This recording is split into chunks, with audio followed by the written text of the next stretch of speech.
What's the deal, everyone? Welcome back to Learning on Site, where I'm going to teach you how to use the new Insta360 X5 camera to get the absolute best 360 real estate photos. I'll personally be using these photos on Kula, but there are a plethora of other platforms you can use these images on as well, so pick your favorite. I tested the camera on every mode available, from full auto and brackets from sets of 3 at 0.03 all the way up to sets of 7 at +2. And I'm going to tell you what I personally find to be the best settings for matching the quality of output to time on site. And to be honest, the results, well, they kind of shock me. If you're using platforms like Matterport or Zillow Showtime, at the time of recording this video, only the X4 camera is available. So whenever the required software updates happen that allow for this X5 camera to be used, I'll be making specific videos about those as well. So press that bell button if you're interested in seeing those when they come out. This video is going over the camera itself and the best settings. I'll give you two different scenarios. One that requires the most amount of post-production work and or outsourcing, and one that allows you to get the job done as quick, easy, and cheap as possible for yourself while still getting a really solid output from the camera. Now, if you're interested in the Kula upload section of this video in particular, check out the link on screen now and in the descriptions below, because I have a full walkthrough of the Kula platform, and it is much more informative than something I could just cram on the back of this video like I did with the old X4 one.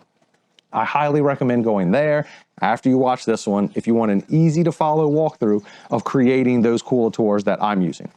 Now, let's jump straight into the first technique because it's the easiest and kind of the one I spoke of last. If you're only interested in getting the best images, no matter the workflow or editing costs, you can go here in the video to skip this easy setup. All right, now for the easy stuff. You're going to turn on the camera. Under the photo shooting options, you're going to select the black opaque box at the bottom. Top left option should be HDR photo, and you want to set that to on. Top right is format, and that's going to be pure shot, not pure shot plus raw. Resolution, 72 megapixels. The time will depend on how you're shooting. If you're using your phone or another remote system for the camera, you can leave it set to off. But if you're just using the camera itself, I turn it to about 5 seconds. It'll make noises as it takes the images and processes, so just pay attention and it'll alert you audibly when it's done, and it's safe to pop out from around the corner to move to your next location. That is it. Everything is now set to full auto mode, and the camera will automatically begin processing the images for you. You can even download them onto your phone with no computer required for editing and no middleman work, because it can all be done in the application itself if that's what you want to do. Now, that being said, if you're a true professional and you're here to get the absolute best images the camera can deliver, let's start that part of the tutorial now. Let's start with bringing up something Insta360 brought back with this camera that was left out from the X4, bracketed images. I brought them up a bunch. My biggest gripe from the X4 was that it was missing this feature.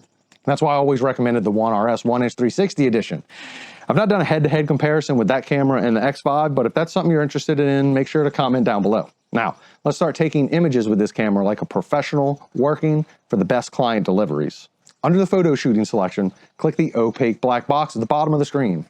Top left should be the HDR photo option, and instead of setting that from just on and off, there's also an AB option that stands for automatic exposure bracketing, and that's exactly where we want to be. So turn it on, and you'll notice a few new options have appeared at the top of your screen, and we'll go through them one by one. Number of photos, I go with 3, believe it or not. Can you go with 5 or 7? Sure, but from my testing, the differences in the final output is negligible. As I mentioned in the top of the video, I did sets of every exposure bracket available on the camera, and there came a point where it was taking twice as long on site to produce an image that looks so similar that only I, after pixel peeping, can notice the differences. If that matters to you, then go ahead and go out with the full 7-shot bracket, +1 EV. It's way more than the editor needs and takes a lot more time on site for processing and post-production, but it will be slightly better. Another weird thing I noticed, at 3-stop bracket exposure, it gives you the option for up to a +4 exposure difference between shots, but at the 7 exposure settings, it maxes out at +2, with the 5-shot bracket maxing out between those two.